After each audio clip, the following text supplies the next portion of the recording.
그래도 하나님께 나와서 기도드리고 하루를 시작하는 은혜는 확실히 있습니다.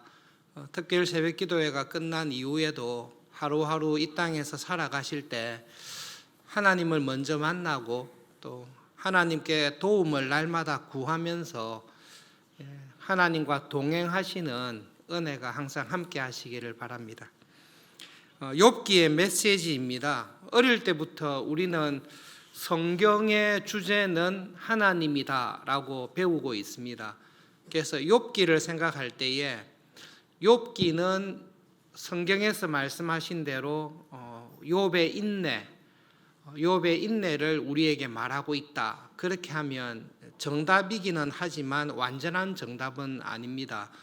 성경의 주인공은 사람이 아니라 하나님이시기 때문에 욥기의 주제가 우리에게 욥의 인내를 말씀하고 있다라는 말씀도 맞습니다. 욥처럼 환난 중에 나에게 어려움이 있을 때 참고 인내하는 것 중요합니다.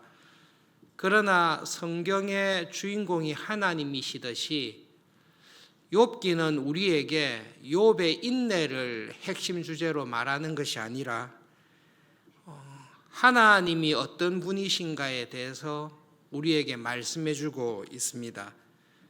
욥의 인내를 본받자라는 것도 메시지가 되지만 내가 알 수 없는 환난과 고통을 당할 때에 나에게 일어나는 모든 환난과 고통의 원인이 무엇인지를 알 수 없지만 그것조차도 하나님께서 섭리하고 계신다.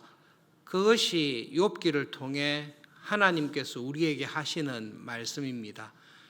성경은 하나님께서 우리에게 하시는 하나님의 분명한 메시지가 있는데 네가 알지 못하는 네가 자초하지 아니한 네가 생각하기에 너무나 억울하고 고통스러운 그 모든 일들조차도 하나님께서 섭리하고 계신다. 그렇기 때문에 그 섭리하시는 하나님에 대한 확실한 믿음을 하나님을 경험하게 될 때에 견딜 수 있고 이길 수 있다. 그리고 하나님은 반드시 나에게 일어난 모든 일들을 통해서 하나님이 어떤 분이신지를 분명하게 보여주신다. 그것이 욥기를 통해서 욥에게 우리에게 주시는 하나님의 말씀입니다. 정말로 그러한지를 생각할 때에 욥기의 마지막 부분에 있는 욥의 오늘 고백을 들여다보면 알 수 있습니다. 욥기를 여러 번 큐티를 하고 묵상을 했는데요. 82년부터 진짜 매일 성경 가지고 묵상을 했기 때문에 이번에 욥기를 묵상하면서 욥이 하는 말씀들, 욥의 친구들이 하는 말씀들이 마음에 좀 더 분명하게 다가온 것 같습니다. 옛날에는 욥의 친구들이 하는 말은 다 틀린 말이고 욥이 하는 말은 맞는 말이다. 그렇게 생각을 하고 읽었는데 이번에는 곰곰이 읽다 보면 욥의 친구들이 하는 말이 다 맞습니다. 그런데 욥에게 적용이 안 됩니다. 진리이기는 한데 그것이 그 사람에게는 맞지 않습니다. 성경을 공부할 때에 교리를 공부해서 교리적인 진리를 아무리 주장한다 할지라도 그것이 적용되지 아니하는 교인들의 삶이 있구나. 교조적으로 성경을 이해하고 신앙생활할 게 아니라 정말로 이 사람이 당하는 고통 속에서 하나님께서 주시는 말씀을 들을 때에 문제가 해결이 되구나. 그런 부분들을 친구들의 이야기를 들으면서 많이 경험하고 있습니다. 청대위원회 수련회가 다음 주하고 그 다음 주에 예정되어 있는데 거기 읽으라고 하는 책이 있습니다. 그 책 제목이 우리 젊은 세대가 교회를 떠난 이유에 대해서 설명을 해주고 있습니다. 짧게 말씀드리면 저는 그 책 읽기 전에 가나안 성도들, 교회를 떠난 교인들이 교회를 떠났다라고 생각을 했습니다. 그런데 그쪽에서 이야기하는 것은 떠난 건 맞는데 교회가 우리를 떠나게 했다라는 목소리도 있다는 것을 듣고 이게 무슨 소린가, 자기들이 떠나놓고 왜 교회가 우리를 떠나게 했냐라고 했을 때에 어떤 고민이 신앙생활하면서 있었는지를 좀 깨닫게 됐습니다. 교회가 욥의 친구들처럼 욥에게 자꾸 이야기하면 진짜 그 소리를 듣기 싫을 것 같습니다. 상황을 알지 못하고 그 사람의 입장을 전혀 고려하지 않고 진리만을 주장한다고 해서 그것이 해결책이 되지 않구나. 욥한테도 있었고 지금 교회 생활하는 교인들 중에서도 그런 갈등을 겪는 사람이 있겠구나. 욥의 친구들을 보면서 다시금 우리를 돌아보게 됩니다. 여러분, 욥기를 쭉 읽으면서 욥이 처음부터 끝까지 절대로 하지 않는 게 있습니다.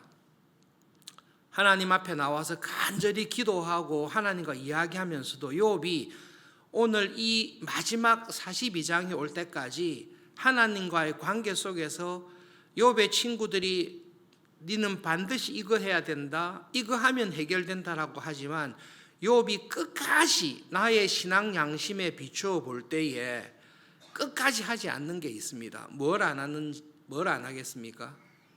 절대로 회개 안 합니다. 욥은 하나님과 끈질기게 씨름하고 기도하면서 하나님에게 회개하지 않습니다. 모든 친구들이 찾아와서 네가 회개해라. 네가 회개 안 했기 때문에 그렇고 네가 회개하면 문제가 해결된다라고 조언을 줍니다마는 욥은 절대로 회개하지 않습니다. 오히려 욥의 모든 이야기를 들어보면 내가 회개해야 될 게 아니고 회개해야 될 사람이 있다면 하나님이 내한테 회개해야 됩니다. 그 하나님을 향한 항의가 있습니다. 하나님, 정말로 하나님이시라면 조금 외람된 말씀이지만 하나님, 일을 좀 똑바로 하십시오. 내가 하나님이라 할지라도 나는 이런 식으로 하지 않습니다. 정말로 하나님이시라면 왜 지금 내가 당하는 이러한 고난이 있게 합니까? 하나님이라면 입을 열어서 내한테 설명을 좀 해주십시오. 나는 정말로 하나님이 왜 이런 식으로 일을 처리하는지, 왜 이런 식으로 신자를 대하는지 도무지 이해할 수 없습니다. 그러므로 하나님, 저한테 이야기를 좀 하십시오. 나를 때려 패지 마시고 왜 때리는지를 이유를 내한테 정당하게 설명하십시오. 그러면 제가 수긍하겠습니다. 그래서 하나님을 찾으려고 애를 씁니다. 욥이 계속 항의하면서 화가 난 것입니다. 설명을 해달라고 했는데 설명은 하지 아니하시고 기도의 자리에 들어가면 도망가시고 뭐 이런 하나님이 계십니까? 하나님, 이렇게 하시려면 차라리 저를 죽이십시오. 욥이 끝까지 하나님 앞에서 하지 않는 것이 회개입니다. 그리고 그런 항의 가운데 욥이 했었던 핵심은 이겁니다. 내가 하나님이라도 이런 식으로 하지 않습니다. 그런데 하나님이 왜 이렇게 합니까? 설명을 해 주십시오. 그러다가 갑자기 하나님께서 욥에게 나타난 이후에 욥이 한 말이, 하나님, 제가 잘못했습니다. 제가 정말로 회개합니다라는 회개를 하나님 앞에 하고 있습니다. 그런데 욥이 회개하는 상황을 보시면 문제가 하나도 바뀌지 않았습니다. 나에게 일어났던 억울한 고난과 불행을 하나님께서 하나도 제대로 잡아주시지 않습니다. 똑같은 상황에 있었습니다. 똑같은 상황에 있었는데 하나님을 만나기 전에는 하나님을 향한 항의와 원망과 억울함이 가득 차 있습니다. 그런데 하나님을 만났습니다. 상황이 하나도 안 바뀌었습니다. 그런데 하나님을 만나고 난 이후에 욥은 자기의 그 똑같은 상황 속에서 진심으로 하나님 앞에 회개하며 자기의 잘못을 뉘우치며 하나님의 은혜를 구하고 있습니다. 여전히 10명의 자녀들은 죽어 있습니다. 부활한 자녀들 하나도 없습니다. 자기의 목숨보다 사랑했던 자녀들은 여전히 무덤에 죽어 있고 여전히 머리끝부터 발끝까지 고칠 수 없는 질병 속에서 욥은 고통을 받고 있습니다.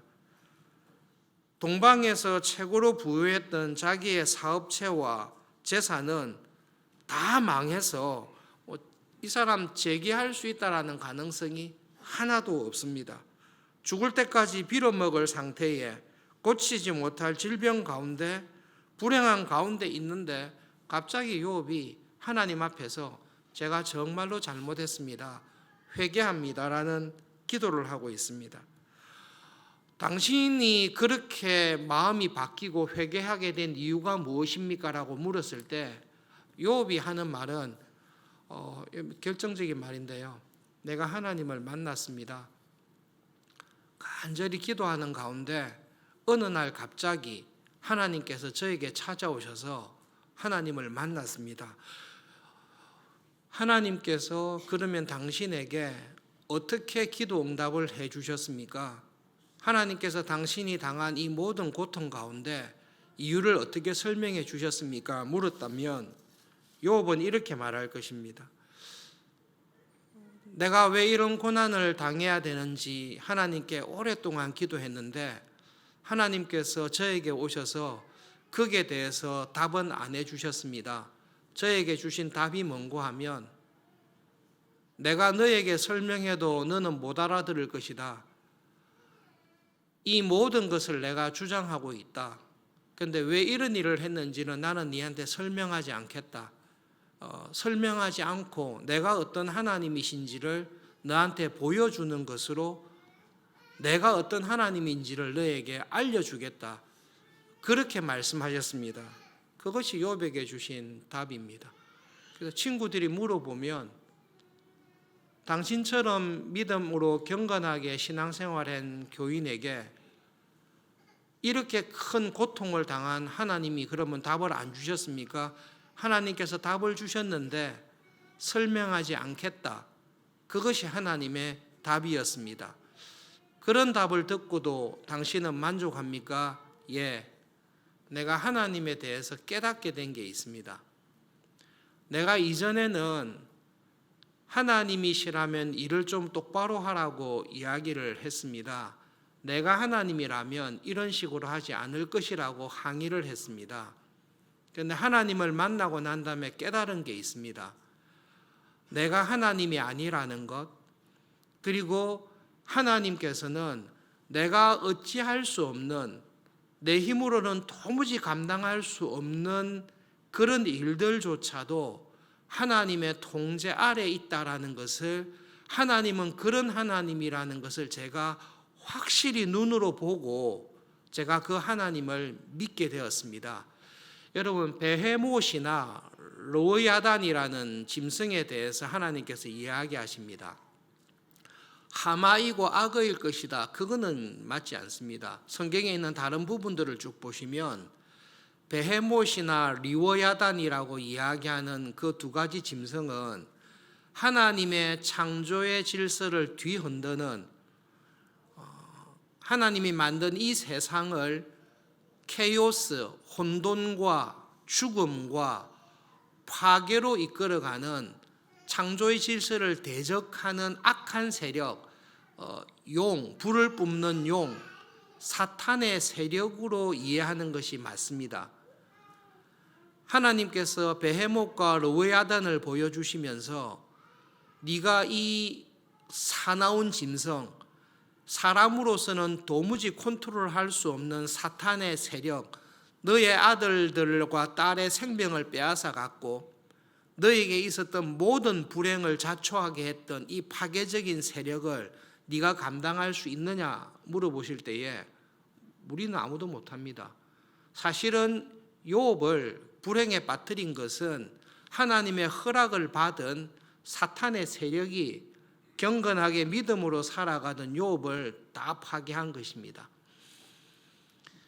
하나님께서 욥에게 주신 핵심 말씀은 너는 이 세력을 도무지 통제하지 못한다. 그렇기 때문에 너는 모든 것을 다 잃어버렸다. 그러나 너의 가족과 재산과 생명과 건강을 한순간에 앗아간 베헤못이나 르워야단도 하나님께서 통제하시는 피조물입니다. 그 모든 것들이 하나님의 섭리와 하나님의 통제에 벗어나지 않습니다. 하나님께서 욥에게 딱 보여주신 것은 그것입니다. 너는 이것을 감당하지 못해서 괴로워하고 있는데 왜 이것을 통제하지 않습니까? 나처럼 믿음으로 경건하게 살아가는 사람에게는 베헤못과 같은 죽음이 우리 자녀들에게 안 일어나야 되지 않습니까? 르워야단과 같은 그런 하나님의 창조를 파괴하는 악한 세력이 믿음으로 살아가는 신자를 괴롭히지 않도록 하나님 막아야 되지 않습니까? 왜 못 막습니까? 라고 항의를 했습니다. 하나님께서 욥에게 보여주신 것은 내가 못 막는 것은 한 개도 없다. 나는 모든 것을 다 통제하고 있다라는 것을 확실하게 보여주십니다. 그리고 욥에 한 가지 질문이 있습니다. 하나님께서 확실하게 통제하실 수 있다면 왜 그것을 막지 않고 나에게 일어나게 하셨습니까? 하나님은 충분히 막을 수 있지 않습니까? 그런데 왜 막지 않고 이것을 나에게 이런 불행을 당하게 했습니까? 라고 했을 때 그거는 내가 설명해도 너 못 알아들으니까 내가 그것은 하도록 했다라는 설명 안 하겠다라는 답을 욥에게 주십니다. 그런데 여러분 이 하나님을 만나서 이야기하는 가운데 우리가 알 수 없는 하나님을 향한 믿음과 하나님 앞에서 회개하는 은혜가 욥에게 딱 들어온 것입니다. 욥기가 정말로 전도서나 잠언을 넘어서는 정말로 지혜로운 말씀이다라는 것은 정말로 맞습니다, 여러분. 그냥 이것을 어떻게 설명할까라고 하다가 그냥 떠오른 사건은 예수님께서 제자들과 함께 갈릴리 호수를 지나갈 때 만난 풍랑입니다. 예수님께서 제자들에게 갈릴리 저편으로 건너가자라고 하시고 배를 타고 건너가는데 밤에 풍랑이 일었습니다. 제자들이 죽음의 공포 안에서 벌벌 떨면서 주무시던 예수님을 깨웠습니다. 예수님, 이런 상황에 자고 있습니까? 정신을 좀 차리십시오. 우리가 죽게 된 것을 관심이 없습니까? 왜 안 돌아보시고 이때까지 자고 있습니까? 애타게 부르짖었을 때에 자는 척 하셨는지 주무셨는지 알 수 없지만 예수님 일어나셔서 한마디로 이야기하십니다. 좀 조용히 해라. 그 말에 온 풍랑과 파도가 잔잔해졌습니다. 그게 우리 찬송가에 있습니다. 그 바다의 한마디 말씀에 잔잔해지고 고요해진 그 바다의 평온함이 내 마음속에 영원히 남아 있습니다. 내 삶에 하나님께서 함께 하실 때에 나를 정말로 죽이려고 달려드는 풍랑과 환난과 고통 속에도 예수님께서 이 풍랑 가운데 우리와 함께 계시구나, 나와 함께 계시구나, 그것을 알았을 때에 이 풍랑과 파도 속에서 마음의 평안함이 있고 든든함이 있습니다. 하나님께서 욥에게 나타나셔서 욥에게 주신 은혜는 내가 죽게 된 것을, 우리 자녀가 다 죽은 것을 왜 돌아보지 않습니까? 라고 이야기했을 때에 하나님께서 욥에게 딱 나타나서 보여주신 것은 이 모든 것이 하나님의 통제 아래에 있구나, 하나님의 섭리 아래에 있구나, 하나님이 일을 잘못하신 게 아니구나, 모든 것이 하나님의 계획과 뜻 안에 있었다라는 것을 하나님께서 보여주신 것입니다. 그것을 보았을 때에 욥이 하나님에게 항의하던 것을 정리를 합니다. 하나님이 일을 좀 똑바로 하시지요 라고 하다가 이게 하나님께 하셨던 일이구나, 이거 자체가 일을 잘못한 게 아니라 사탄조차도, 베헤못이나 리워야단조차도 하나님의 애완동물처럼 하나님이 다 컨트롤하고 있구나, 그래서 이런 일이 나에게 일어났구나. 그런데 하나님, 어떻게 이런 일을 나에게 할 수 있습니까? 라고 했을 때 하나님께서 주신 답은 내가 너의 선을 위해서, 너를 위해서 이 모든 것을 허락했다. 그것이 내 원래의 뜻이고 그것이 너를 향한 나의 사랑이다. 그런데 이것을 설명해 달라고 하면 네가 못 알아들을 것이다. 그러나 이 모든 일들이 너를 향한 나의 사랑과 은혜 가운데, 하나님의 지혜 가운데 이 모든 일을 허락했다라고 했을 때 욥이 하나님을 믿습니다. 여러분, 우리는 믿음으로 세상 살아갈 때 믿음으로 살아가는 사람들입니다. 하나님께서 나에게 했던 일들이 다 이해가 되고 설명되기 때문에, 그래서 우리는 하나님을 믿는 것은 아닙니다. 여러분, 이해하지 못하는 일들이 우리에게는 너무나 많습니다. 우리는 우리에게 일어난 좋은 일들만 보고 감사하지만 사실은 우리도 모르는 사이에 하나님께서 우리에게 행하셨던 모든 일들에 대해 감사하면서 살아갑니다. 여러분, 우리는 한반도에서 살고 있습니다.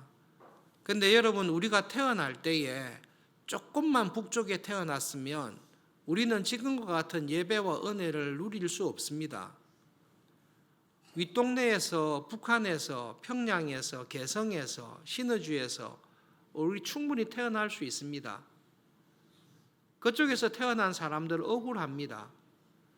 우리는 똑같은 시대에 똑같은 지역에서 태어났는데 남쪽에서 태어났습니다. 그리고 하나님을 믿는 믿음의 부모 안에서 태어났습니다. 이 큰 불공평을 어떻게 설명하실 것입니까? 우리는 하나님께서 하시는 일을 다 알지 못합니다. 그러나 우리는 하나님께서 우리를 긍휼히 여기시고 사랑하신다라는 것을 우리는 믿습니다. 여러분, 그것을 어떻게 믿을 수 있습니까? 여러분, 욥이 당했던 그 모든 억울한 일을 예수님에게 딱 돌려보십시오. 욥이 자기가 당해야 될 환난에 대해서 하나님에게 할 말이 너무 많습니다. 근데 그 하나님께서는 죄인인 우리를, 나를 구원하시기 위해서 욥과 비교할 수 없는 정말로 하나님 앞에서 경건한 자신의 아들을 십자가에서 죽이기까지 우리를 사랑하신 분이 나에게 이런 어려움을 주시는 하나님이십니다. 우리는 그 믿음을 가지고 있습니다. 이 믿음은 나에게서 난 것이 아닙니다.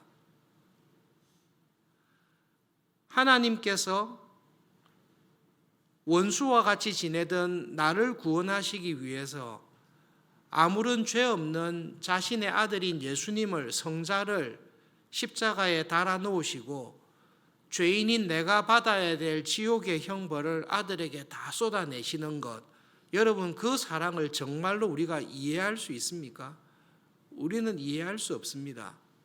욥이 하나님을 딱 만났을 때에 하나님 나를 정말로 사랑하시구나. 하나님 정말로 이 모든 일을 나를 사랑하시는 가운데 주장하고 계시구나라는 그 하나님을 바라보는 은혜와 눈이 떠여졌음으로 말미암아 진심으로 회개하게 됩니다.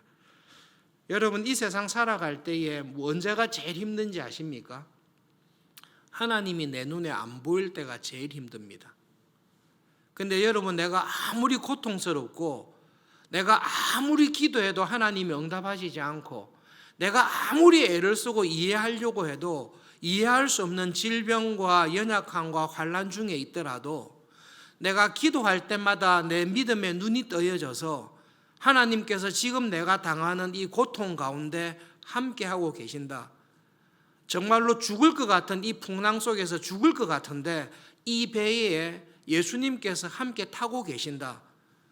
내가 가는 이 모든 고난의 과정 속에 날마다 예수님께서 나와 함께 하셔서 사망의 음침한 골짜기와 같은 곧 죽을 수밖에 없는 이 고통 가운데 예수님께서 내 곁에 계셔서 나와 함께 고통받고 계시고 나와 함께 하루하루 걸어가고 계신다라는 예수님을 딱 보는 순간에 내 마음속에 하나님께서 주시는 참 평안함과 감사가 있습니다.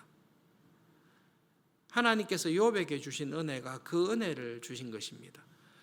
여러분, 믿음으로 세상 살아가실 때에 형통하고 성공하고 좋은 일이 있을 때에 감사하실 뿐만 아니라 하나님 일 좀 정말로 똑바로 하시지요. 왜 나에게 이런 고통을 주십니까? 라고 할 때에 우리 눈에 르와야단이나 베헤못을 통제 못하는 하나님보다는 내 눈앞에 펼쳐져 있는 고난이 내 마음을 사로잡을 때에 우리는 참 어렵습니다. 그런데 하나님께서 기적적으로 은혜를 주셔서 그 와중 속에도 이 배에 내 삶에 예수님이 함께 타고 계신다. 이해는 못하지만 이 풍랑으로 인해서 내가 하나님께로 더 가까이 갈 수 있도록 은혜를 주신다. 그것이 욥기를 통해 하나님께서 우리에게 주시는 약속입니다. 그 하나님을 굳건하게 바라보시면서 그 하나님을 많이 경험하시면서 살아가실 수 있기를 바랍니다. 마지막 말이 무서운데요. 이런 하나님을 많이 경험하려면 하나님께서 형통과 성공도 주시지만 이해할 수 없는 고난과 어려움도 주실 텐데, 여러분, 이 모든 것을 생각할 때에 하나님께서 내 삶을 주장하시기로 작정하셨다. 그리고 하나님의 사랑을 끊을 수 있는 것은 하나도 없다. 넉넉히 견디고 감사할 수 있는 은혜를 주시는 하나님이다. 이 믿음을 더 크게 가지시고 살아가실 수 있기를 바랍니다. 욥기를 통해 주시는 하나님을 기억하면서 하나님, 언제나 저의 눈에 하나님을 바라보는 은혜를 주십시오. 내가 어린 시절에 알았던 하나님이 아니라 어른이 되어서 깨닫게 되는 하나님에 대한 은혜가 저의 마음에 날마다 자라게 해주십시오. 말씀을 기억하면서 함께 기도하겠습니다.